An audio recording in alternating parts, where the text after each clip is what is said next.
자, 성경은 하나님의 말씀이고 그 하나님 말씀에는 두 가지로 구성되어 있다고 말씀드렸습니다. 지난 시간에. 즉 명령인데 그 명령에는 하라와 하지 마라로. 그래서 성경 전체 구성이 하라와 하지 마라는 두 종류의 말씀으로 구성되어 있습니다.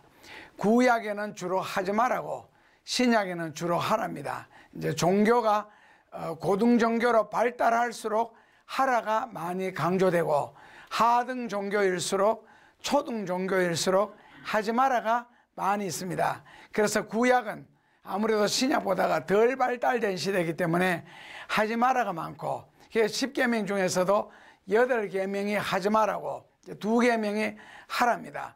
신약에 들어오면은 하지 마라 소리가 아주 드뭅니다. 그리고 거의 하라로 구성되어 있습니다. 오늘은 이제 시편 37편 4절부터 차례대로 공부하도록 하겠습니다. 자, 시편 37편 4절입니다. 거기 보면은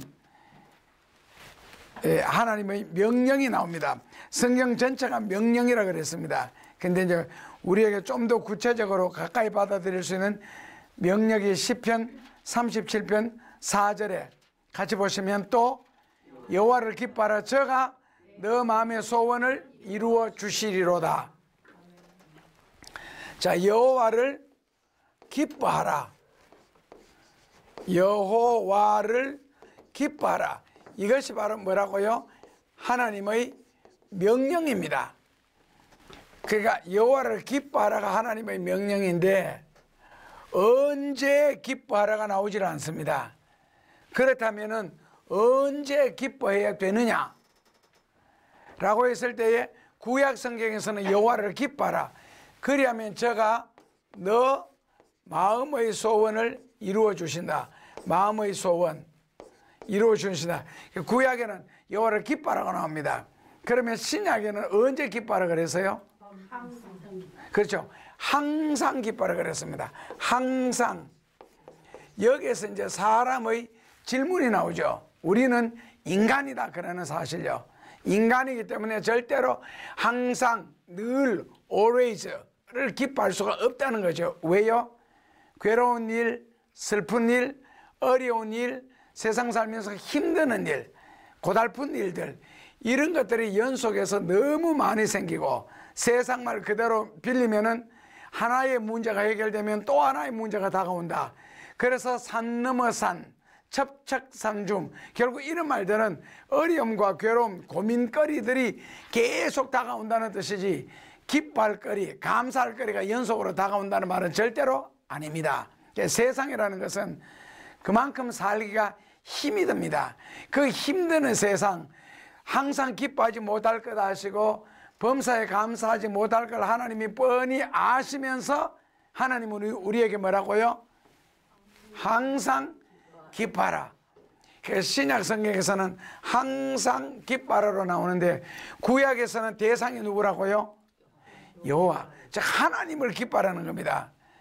항상 무조건 기뻐하라는 것이 아니고 하나님을 인하여 나는 기뻐하리로다. 하박국 3장 17절에서 18절 19절에는 그렇게 나오죠. 여호와를 인하여 기뻐하리로다. 그것도 좀 더 구체적으로 하면 하나님의 구원을 인하여 나는 기뻐하리로다, 이렇게 나옵니다. 그래서 왜 기뻐해야 되느냐? 하나님 때문에 기뻐해야 되고, 언제 기뻐해야 되느냐? 하나님 때문에 항상 기뻐해라. 왜?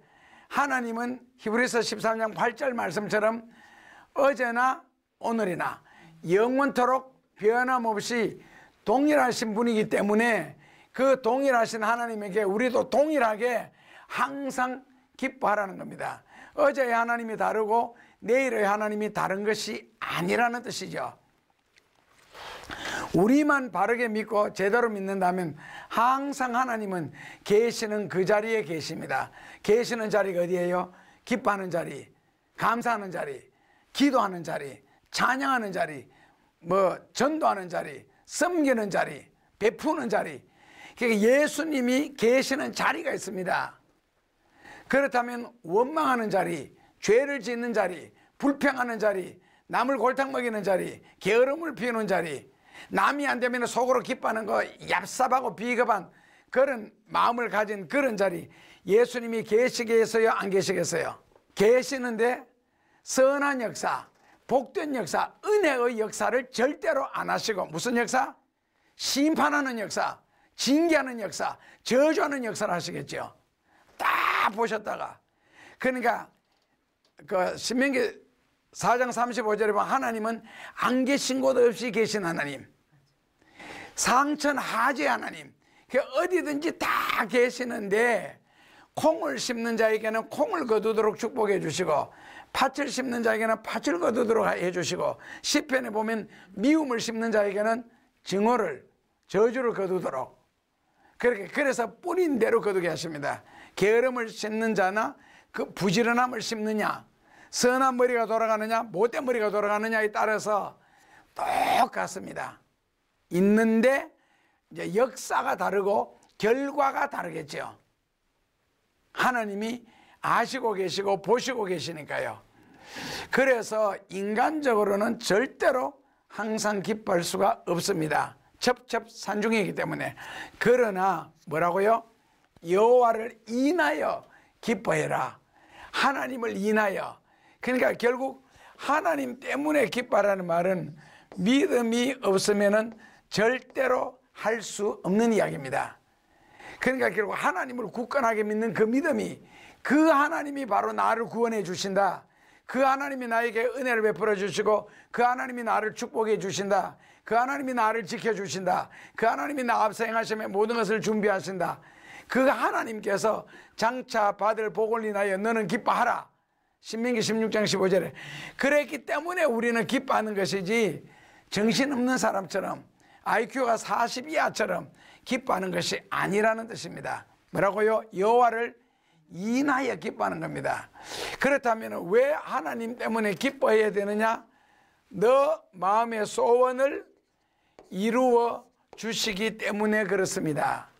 그러니까 결국에는 너 믿은 대로 되라는 건데, 그러니까 신앙생활 하다 보면은 낙심하는 사람, 괴로워하는 사람, 원망하는 사람, 이제 이스라엘 백성들의 광야에서처럼 다양하게 형태가 나타나겠지요. 다양한 형태로, 다양한 반응, 고라, 다단 이런 자소들처럼 일일이 반역하고 거역하고 불평한 무리가 있는 반면에 입 꾹 다물고 있는 사람이 있고, 여호수아나 갈렙 계통의 사람들은 믿음으로, 하나님을 믿음으로 우리가 앞으로 행전하자, 어떤 역사가 있을 것이다, 이렇게 믿음으로 행전하는, 거기에 오히려 기뻐하고 감사하는 그런 사람이 있다는 거예요.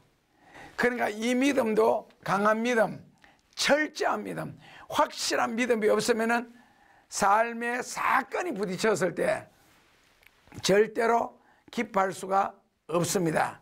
신앙생활하는 사람들의 모습을 보면 좀 좋을 때 한때는 세상에 혼자 신앙생활하는 것처럼 굉장히 열심히 밤낮으로 교회를 드나들다가 조금만 기분 나쁜 일이 있으면은 그것도 자기가 잘못해놓고도 그 다음에는 교회에 발을 싹 끊는 그런 경우들도 봅니다. 한마디로 믿음이 아니고 신자도 아닙니다. 그냥 교인일 뿐입니다. 그러니까 결국 신앙생활이라는 것은 어떤 환경, 인간적인 기분 이런 것과는 전혀 상관없어야 됩니다. 왜? 믿음이란 하나님을 바라보고 믿는 것이지 세상을 바라보고 믿거나 사람을 바라보고 믿는 것이 절대로 아니기 때문에 그렇습니다. 섬긴다, 충성한다, 봉사한다, 전도한다, 다 하나님 때문에 하나님을 향하여 하는 것이지 사람 때문에 사람 바라보고 절대로 그렇게 하는 것이 아니라는 뜻입니다. 그렇기 때문에 결국에는 환경의 지배를 받거나 감정의 지배를 받는 것은 온전히 하나님만 바라보고 있지 않다, 인간적으로 교회를 지금 다니고 있다는 것을 스스로가 증명하는 것 밖에는 되지를 않습니다. 그래서 하나님 때문에 기뻐하라는 거고, 하나님이 기뻐하라는 이유가 무엇이냐? 참 멋있죠. 너 마음의 소원을 이루어 주시려고 그럽니다. 그러니까 교회 다닌다고, 예수 믿는다고 다 마음의 소원이 이루어지고 모든 사람들의 기도가 다 하늘에 올라가는 것이 절대로 아니다. 철저하게 하나님을 기뻐하고 하나님을 의지하고 철저하게 하나님을 믿는 믿음의 사람들의 기도가 하늘의 상달이 되고, 그 다음에 그들의 마음의 소원을 하나님이 이루어 주시지, 기도했다고 응답 다 받는다, 그런 말 자체가 성경에 없습니다. 오히려 이런 사람들은 기도해도 하나님이 절대로 안 듣는다, 저런 사람 기도해도 하나님이 절대로 안 듣는다, 마음속에 죄를 품고 기도하는 사람의 기도는 처음부터 하늘에 올라가지를 않는다. 요한복음 17장 1절 같은 경우에요. 그러니까 속에 좀 못되는 마음, 남이 좀 안 되기를 바라는 마음, 비겁한 마음, 심술 부리는 마음, 이거 있으면은 그 사람이 드리는 기도 자체가 하늘에 상달이 되지를 않습니다. 철저하게 회개하기 전에는. 그러니까 그런 얄궂은 믿음 가지고는 하나님 믿을 자격 자체가 없고 기도할 자격 자체가 없습니다. 우리는 아무리 잘못해도 무릎 꿇고 기도만 하면 하나님이 들어주실 것이다 라고 생각한다면 정말 진리를 모르는 사람의 말이고 하나님을 전혀 알지 못하는 사람의 이야기입니다. 여기서 잔뜩 죄를 짓고 잘못하고 딴 데 가서 잘하면 되지, 거기 하나님과 여기 하나님이 다르면 그것이 가능합니다. 그러나 근본적으로 하나님 앞에 회개하기 전에는 절대로 아닙니다. 믿음도 역시 아니고 기도도 역시 아니고, 그래서 어느 곳에서든지 회개하는 마음, 정말 주님을 기쁘시게 하는 마음, 철저하게 주님 중심이 될 때에 뭐라고 해요? 너 마음의 소원을 하나님이 이루어 주신다. 그러니까 하나님이 그냥 기뻐하라는 것이 아니라는 뜻이죠. 왜냐하면 괴로운 중에, 힘드는 중에 기뻐한다는 게 쉬운 일이 아니잖아요. 그렇기 때문에 뭐라고요? 거기에 대한 보상이 따르지요. 보상이. 그 보상이 바로 뭐냐? 네 마음의 소원을 이루어 주신다는 보상. 큰 보상이죠. 심술을 한번 부리고 화 한번 내고 원망 한번 하고 기도가 전혀 안 이루어지는 것 보다가, 하나님이 듣지 않는 기도를 올리는 것 보다가는 차라리 참고 접고 그 다음에는 용서하고 내 소원이 이루어지는 게 훨씬 크잖아요. 소원 속에 뭐가 들었는데요? 얼마나 큰 내용들이 들어있는데, 얼마나 큰 축복들이 들어있고. 그래서 마음의 소원이 하나님 앞에 상달되어서 기도가 이루어지는 것이 원망하고 불평하는 것보다 훨씬 낫다는 뜻이고, 그렇기 때문에 뭐라고요? 하나님을 의지함으로 기뻐하는 것이지 인간적으로 신앙생활을 하지 말라는 겁니다. 결론은 뭡니까? 철저하게 하나님 중심이 되라. 철저하게 믿을라 까달라 하나님을 끝까지 믿어라. 99%는 믿는데 믿어지는데 1%가 안 믿어진다. 신자입니까? 불신자입니까? 신자입니까? 99%는 성경도 아는데 1%만 내가 안 했다. 신자예요? 불신자예요? 불신자입니다. 아시겠죠? 예. 큰 그릇에 잉크가 한 방울만 떨어져도 그건 잉크물이지 맑고 깨끗한 물이 아닙니다. 마찬가지입니다. 그러니까 믿으면 다 믿어야 되고 안 믿으면 다 불신이지, 어느 정도는 믿어지는데 어느 정도는 안 믿어진다, 그거는 불신자입니다. 왜냐하면 성경을 어느 정도는 믿고 어느 정도는 안 믿고가 아니거든요. 근데 믿어지는 부분이 생기다. 나중에 믿음이 자라면 저절로. 그 하나님도 일부는 믿어지는데 일부는 안 믿어지는, 이게 말이 안 되잖아요. 그래서 100%입니다. 그러니까 철저하게 근본적으로 하나부터 100까지 하나님 중심이 되어서 그렇게 신앙생활 한다면 하나님만 의지하면 기뻐할 수가 있다는 겁니다. 하나님만 바라본다면 그 하나님께서 다 인도해 주시고 축복해 주시고 은혜 베풀어 주신다는 것을, 그것도 믿어야 믿음이거든요. 그래야 뭐라고요? 너 마음의 소원을 이루어 주시리라. 멋이잖아요. 자, 그 다음에는 둘째로는 이사야서 1장 19절에서 20절입니다.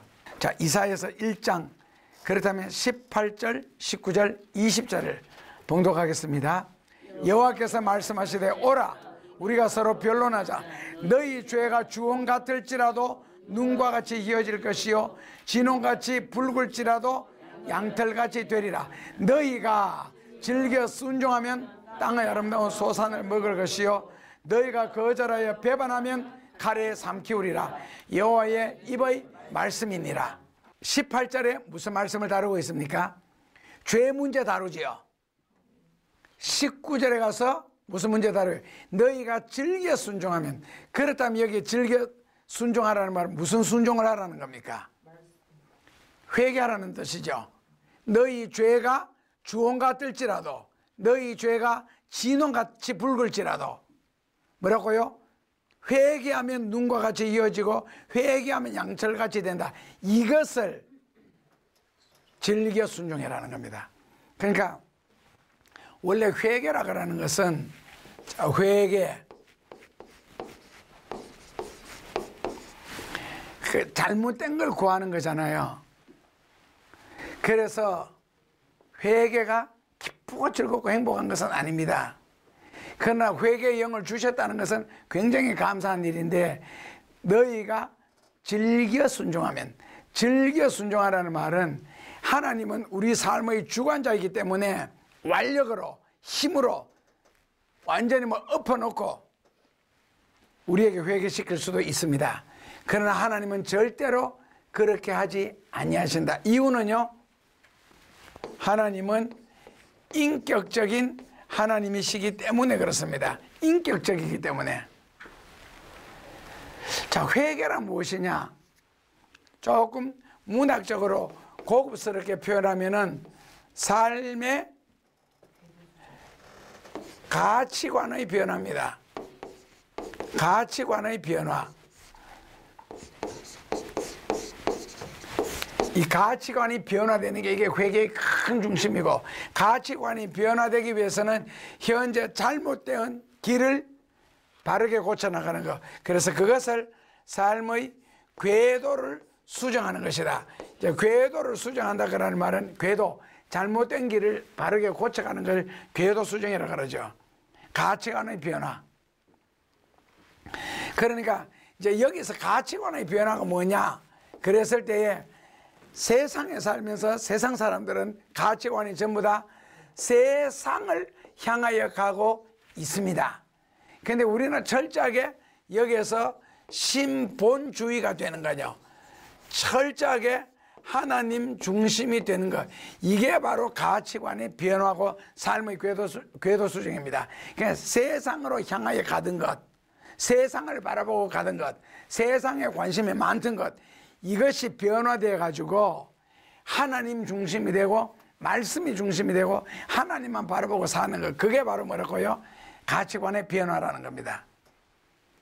그러기 위해서는 궤도는 완전히 수정이 되어야 된다는 겁니다.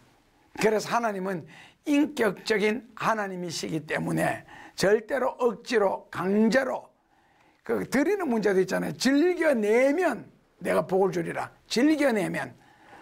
그래서 하나님은 인격적으로 즐겨 순종하는 자를 사랑하신다. 절대로 완력으로 힘으로 아니다.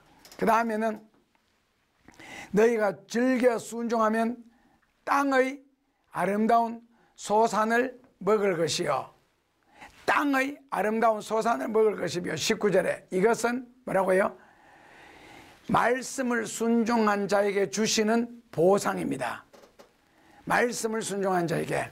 어릴 때 시골에서 돼지 키울 때 보면 돼지 울타리가 좀 허술하거든. 시골에서는 간혹가다 이놈 돼지들이 울타리 밖으로 나와서 마당이나 텃밭 같은 데서 막 이렇게 코로 땅을 막 파요. 그런데 돼지 울타리를 벗어난 거, 우리가 진리에서 궤도를 벗어나는 거, 이건 잘못된 거다. 그래서 그 잘못된 것이 뭐 같을지라도, 주홍 같을지라도, 진홍같이 붉을지라도, 그래서 스스로 즐거운 마음으로 스스로 깨닫고 회개하면 뭐라고요? 땅의 아름다운 소산을 먹을 것이며. 이제 여기 구약과 신약의 차이점입니다. 구약에서는요, 하나님의 모든 축복이 땅에 관련되어 있습니다. 주로 땅에 관련되어 있고, 신약 성경에서는 하나님의 모든 축복이 주로 하늘과 관련되어 있습니다. 하늘과 관련되어 있습니다. 그러니까 너희가 즐겨 순종하면 뭐라고요? 땅의 아름다운 소산을 먹을 것이요. 땅의 아름다운 소산. 그러니까 땅에서 나는 모든 것, 농경사회니까 뭐 땅에서 나는 거 뭐겠어요? 오곡 백과로부터 시작을 해서 각종 채소, 그 다음에는 자식들 문제, 그 다음에 하는 일의 문제, 이 땅의 것들, 육신적인 것들, 이런 것들을 가지고 뭐라고요? 보상을 한다는 뜻입니다. 신약에서는 주로 하늘의 것들, 신앙적인 것들로 보상을 하고, 그렇다고 신약 성경에서 땅의 보상 없는 것은 아닙니다. 있습니다. 있는데 주로. 그래서 하나님은 순종하는 자에게는 반드시 뭐라고요? 보상해 주신다. 즐겨 순종하면, 즉 기쁜 마음으로, 억지로 말고 하면은 뭐라고요? 아름다운 소산을 먹을 것이요. 그 다음에 너희가 거절하여 배반하면, 거절하여 만약에 이제 스스로 회개하거나 주의 말씀을 거절하여 배반하면, 그러죠. 거절하여 배반하면, 배반하면 뭐라고요? 거역하여 배반하면. 그 다음에 배반은요, 두 가지 더 포함되어 있습니다. 불순종, 진리에 대해서 순종하지 않는 것과, 그 다음에 삶 속에서 주를 향하여 불충성 하는 거죠. 이것을 성경에는 배반이라고 합니다. 배반이라 뭐라고 해요? 첫째로는 하나님을 거역하는 것, 둘째로는 진리를 불순종하는 것, 셋째로는 하나님 앞에 충성하지 않는 것. 이렇게 된다면 어떻게 되느냐? 자, 이렇게 된다면 어떻게 되느냐 그랬을 때에 원어 성경에서는 뭐라고 해놨느냐 하면은 하나님의 마음을 더할 나위 없이 괴롭히는 것. 그 하나님 편에서는 씁쓸하다. 그 내 마음이 참 고통스럽다. 그 결국 내가 충성하지 않고 헌신하지 않고 순종하지 않고 하나님을 거역한다면 하나님 마음이 뭐라고요? 더할 나위 없이 씁쓸하다, 허전하다, 괴롭다, 고통스럽다. 내가 충성하지 않음으로써 하나님의 마음이. 그러니까 결국 우리가 충성한다, 헌신한다 할 때는 다른 말로 바꾸면은 이것은요, 하나님을 인정하는 행위입니다. 우리가 보지 않고 충성하잖아요. 보지 않고 그분의 말씀만 가지고 순종하고 뭐라고요? 하나님을 인정하는 행위. 하나님을 인정하는 거예요. 그게 굉장히 좋은 말입니다. 그러니까 내가 충성함으로써 복을 받는다, 순종함으로써 복을 받는다. 원래 이게 성경 원리거든요. 그런데 우리가 순종하거나 충성할 때 이 순종하고 충성함으로써 복을 받는다, 이 생각 이전에 뭐라고요?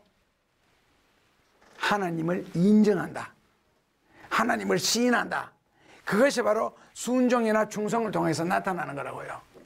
물론 순종과 충성을 통해서 복은 당연하게 따라오는 건데, 그러나 복을 받기 위해서 순종하거나 충성하기 이전에 뭐라고요? 하나님을 인정한다. 아셨죠? 신을 인정한다. 그런 뜻이 됩니다.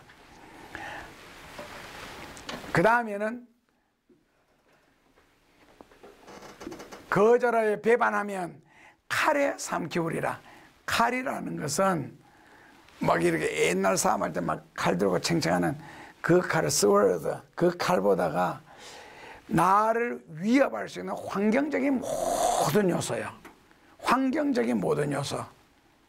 그러니까 삶의 환경 속에서 항상 나를 괴롭힐 수 있고, 나를 힘들게 할 수 있고, 나를 어렵게 할 수 있는 모든 조건들을 여기는요, 칼에 삼키우리라. 삼키운다는 말은 받을 복을 받지 못할 뿐만 아니라 있는 것도 빼앗긴다, 그러는 뜻입니다. 그걸 삼키우리라 그랬습니다. 칼에 삼키우리라. 그 사람이 건강을 잃었다. 건강만 잃는 게 아니잖아요. 건강함으로써 벌 수 있는 모든 돈까지 다 잃는 거고요. 건강함으로써 건강한 인간관계를 맺을 수 있는, 다니면서 만나면서 살 수 있는데 그것도 다 알잖아요. 집안에 처박혀만 있어야 되니까. 그러니까 하나만 잃는 게 아니고 있는 것도 빼앗긴다. 칼에 삼키우리라. 원래 참 무서운 말이죠. 그리고 끝에 뭐라고 해놨어요? 여호와의 입의 말씀이니라. 아니 말씀을 입으로 하지 누가 손으로 해요. 그런데 이렇게 적어놓은 이유가 뭐겠어요? 예, 강조 맞습니다. 강조입니다. 이것은요. 여호와의 입의 말씀이니라 강조입니다. 자, 그리고 누가복음 6장 38절입니다. 37절, 38절을 같이 봉독하겠습니다. 비판하지 말라. 그리하면 너희가 비판을 받지 않을 것이요. 정죄하지 말라. 그리하면 너희가 정죄를 받지 않을 것이요. 용서하라. 그리하면 너희가 용서를 받을 것이요. 주라. 그리하면 너희에게 줄 것이니 곧 후히 되어 흐르고 흘러 넘치도록 하여 너희에게 안겨주리라. 예, 대조적인 문장이죠. 37절에는 뭐 하지 마라? 비판하지 마라. 그러니까 누가복음 6장 절에서 38절에 첫째로는 비판하지 마라. 그 다음에는요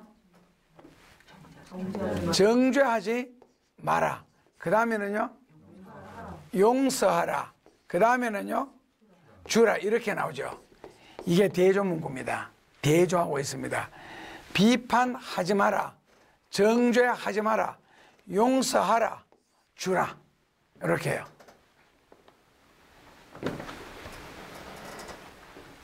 그런데 남을 누가 비판하겠어요?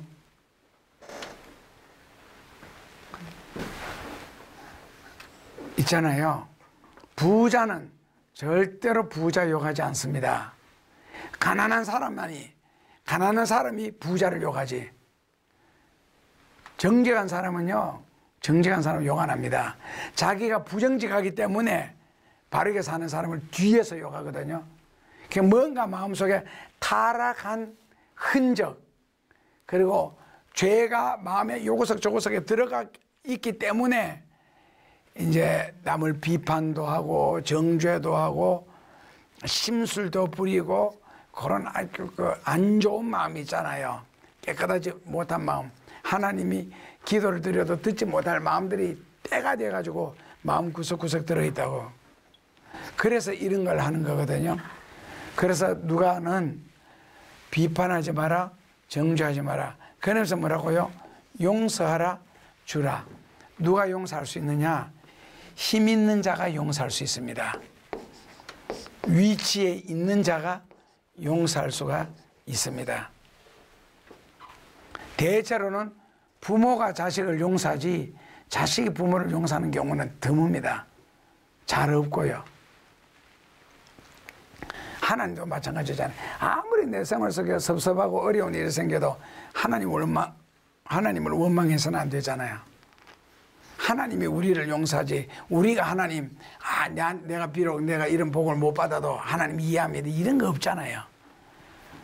그래서 용서는 가진 자가 할 수가 있고 힘 있는 자가 할 수가 있는 것이지, 힘없는 사람은 용서할 수조차도 없습니다. 그 다음에 주라. 결국 용서나 주라, 이것은요 어디에서 나오느냐? 마음으로부터 나옵니다. 마음으로부터요. 그러니까 마음에 여유가 없으면 절대로 남을 용서할 수가 없고 특히 남에게 베풀 수도 없습니다. 그러니까 뭐 주라 할 때 남에게 뭐라도 주기 전에 마음이 먼저 줘야 되는 거거든요. 하다못해 밥 한 그릇 줘도 마음이 먼저 내가 불러서 이 밥 한 그릇이라도 먹여야지, 이 선하고 아름다운 마음이 있어야 줄 수 있는 것이지, 절대로 그 마음의 여유가 없으면요 대접도 안 됩니다. 사랑도 물론 안 되고요. 그래서 마음의 여유라고 하는 게 이게 굉장히 이 신앙생활하는 데는 아주 중요한 겁니다. 신앙생활하는 일에 있어서는 마음의 여유요. 그래서 결론은 뭐냐?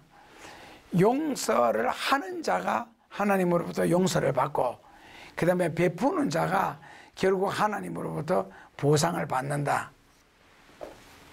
그래서 사도행전 20장 35절이 상당히 깁니다. 이 구절이요.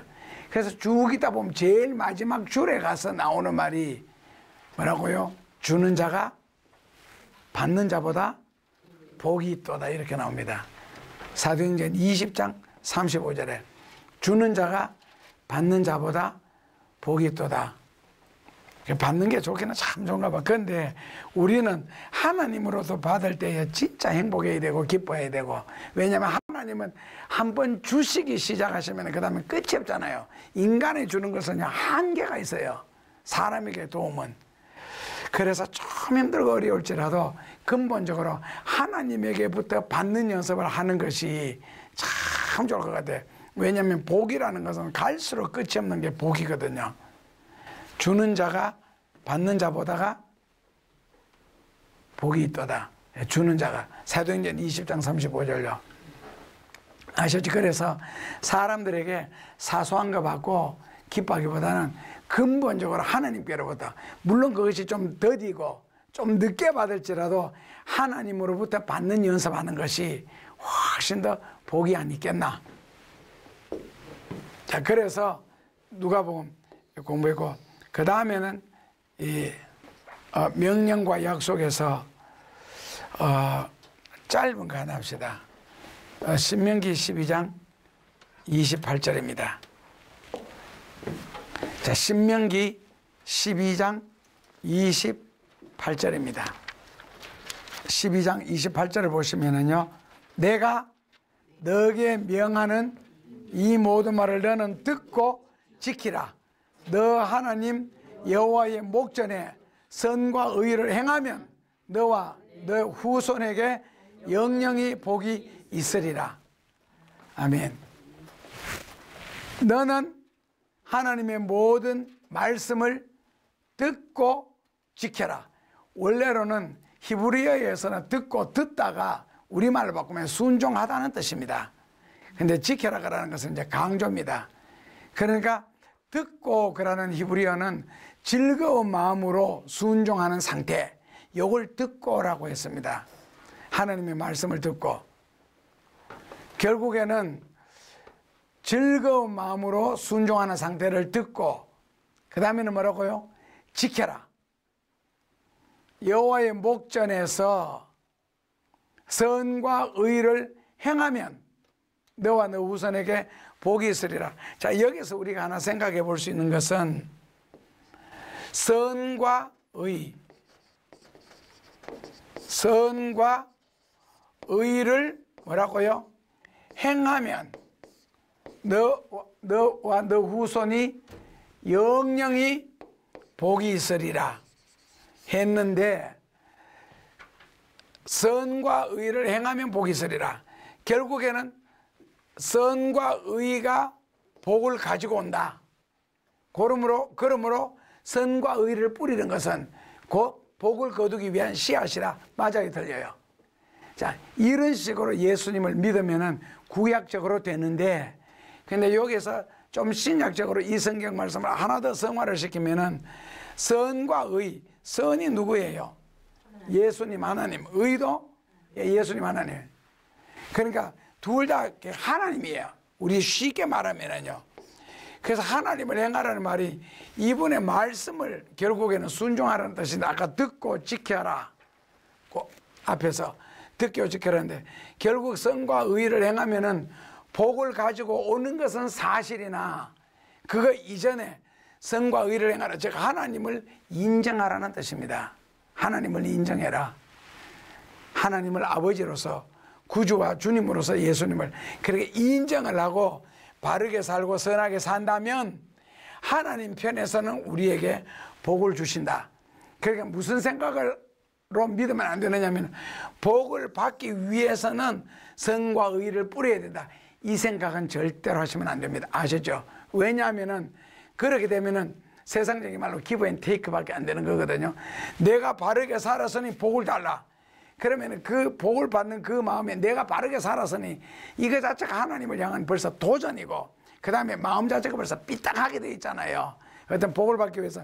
그래, 그 마음이 깨끗한지 선한지 용서된 마음인지 복을 담을 수 있는 마음인지 전혀 상관없이 내가 이렇게 살았으니 복을 달라는 거는, 이거는 올바른 성경적인 지식이나 올바른 사고의 신앙은 아닙니다. 내가 바르게 살아서니 복을 주시옵소서가 아니고, 바르게 사는 것 자체가, 의롭게 사는 것 자체가, 선을 행하며 사는 것 자체가 하나님이 기뻐하시는 일이고, 또 그 자체가 하나님이시기 때문에 내가 바르게 삶으로써, 내가 선하게 삶으로써 하나님을 인정하는 거거든요. 결국 불순종한다, 진리의 말씀을 거부한다는 것은 하나님에 대해서 항의하는 것이고, 하나님에 대해서 대항하는 거예요. 하나님에 대해서 항의를 하는 것이고, 이게 바로 불순종이고 불충성이고 그렇습니다. 그래서 내가 바르게 살았기 때문에 복을 주시옵소서가 아니고, 하나님이, 하나님을 인정하고 그렇게 바르게 살면 그 모습을 보셨다가 하나님 편에서 복의 크기를 결정하시고 복을 주시겠죠. 그리고 하나님의 약속은 선과 의를 행하라, 그리하면 너 자손이 영영이 복을 받으리라는, 이것은 하나님의 약속은 굉장히 실제적인 약속입니다. 실제적인 약속이고 구체적인 약속이고, 그게 막연한 약속이 아니라는 겁니다. 반드시 보상을 통해서 하나님이 살아계신다는 걸 증명하는 겁니다. 그걸 우리는 복이라는 단어를 사용을 하는 겁니다. 그러므로 우리가 바르게 살면 하나님 편에서 주시는 것이지, 내가 받기 위해서 바르게 사는 것은 전혀 아닙니다. 다음 주에 하나님의 말씀, 명령과 약속에 대해서 계속하도록 하겠습니다. 감사합니다. 주 안에서 한 주간도 승리하시며 평안하시기를 주님의 이름으로 축원합니다.